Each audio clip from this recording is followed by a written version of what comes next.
British प्रधानमंत्री Boris Johnson ने अपने पद से इस्तीफा दे दिया है। बीते लंबे वक्त से उन पर इस्तीफा देने का दबाव था।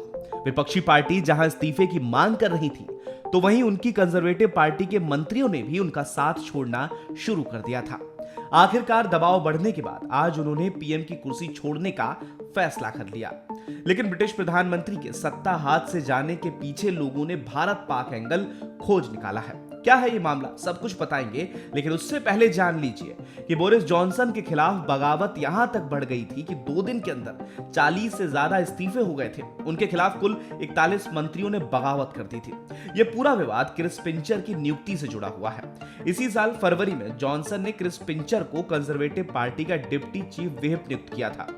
पिंचर सेक्स स्कैंडल में फंस चुके थे।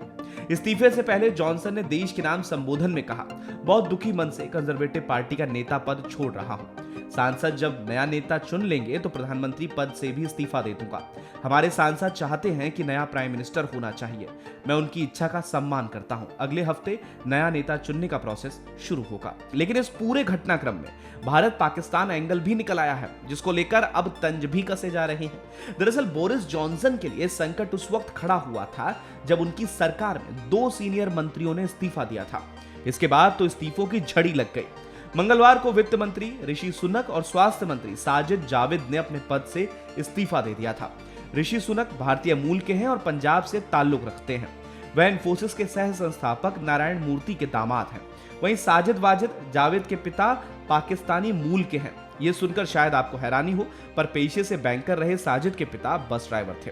आपको बताते चलें कि इन दोनों सीनियर मंत्रियों के इस्तीफे के बाद ही ब्रिटेन की विपक्षी लेबर पार्टी के नेता कीर स्टारर ने कहा था कि स्पष्ट है कि जॉनसन की सरकार अब 2 वरिष्ठ मंत्रियों के इस्तीफे के बाद गिर रही है और इसके बाद एक के बाद एक इस्तीफे के चलते बोरिस जॉनसन को अपनी सत्ता गंवानी पड़ गई।